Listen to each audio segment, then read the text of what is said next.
ফের ধেয়ে আসছে ঘূর্ণিঝড়। এবারে ঘূর্ণিঝড়ের নাম আসনা দিয়েছে পাকিস্তান।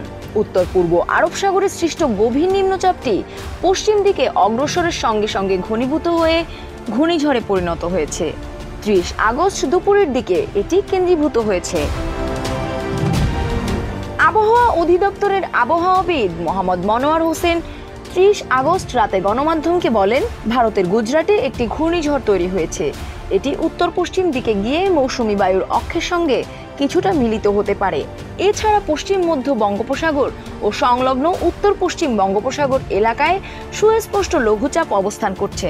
দুইয়ের প্রভাবে 3 বা 4 সেপ্টেম্বর থেকে দেশের উত্তর পূর্বাঞ্চল, বিশেষ করে সিলেট, ময়মনসিংহ, রংপুর ও রাজশাহী অঞ্চলে বৃষ্টি বাড়তে পারে। এদিকে আবহাওয়া পূর্বাভাসে বলা হয়েছে, 31 আগস্ট চট্টগ্রাম ও সিলেট বিভাগের কিছু জায়গায় এবং বাকি বিভাগগুলোর 2-1 জায়গায় অস্থায়ীভাবে দমকা বা ঝোড়ো হাওয়া সহ হালকা থেকে মাঝারি বৃষ্টি হতে পারে। দেশের কোথাও কোথাও মাঝারি ধরনের ভারী বর্ষণও হতে পারে। সারা দেশে আজ দিন ও রাতের তাপমাত্রা প্রায় অপরিবর্তিত থাকতে পারে।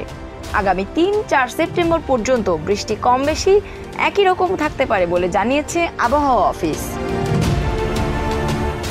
ঘূর্ণিঝড় আসনা শব্দের অর্থ সর্বোচ্চ, উজ্জ্বলতম এবং প্রশংসনীয়।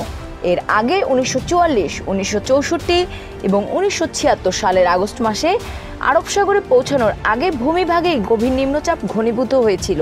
তবে সমস্ত ক্ষেত্রেই নিম্নচাপ ঘূর্ণিঝড়ে রূপান্তরিত হয়নি।